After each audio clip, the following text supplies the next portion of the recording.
halkani waa Wadani News.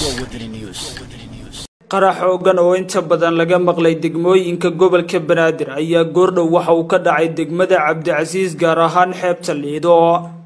qarax ayaa waxa uu ahaa mid uu fuliyo qof isku soo xiray jaakad waxyaabaha qarxa isla markaana waxa uu isku qarxiyay mid ka mid ah hoteelada cusub ee dhawaan laga furay xeebta Liido ee gobolka Banaadir.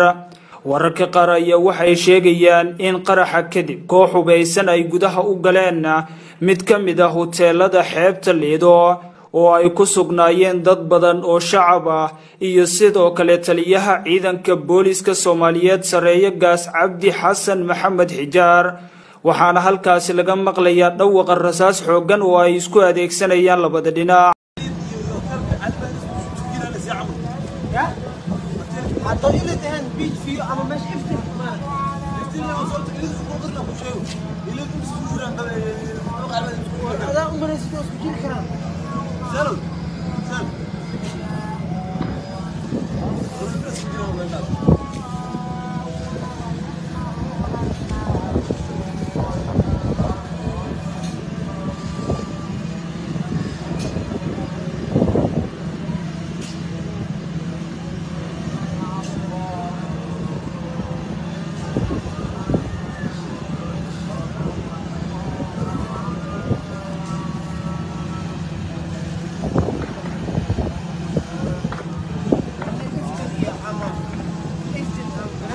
Allah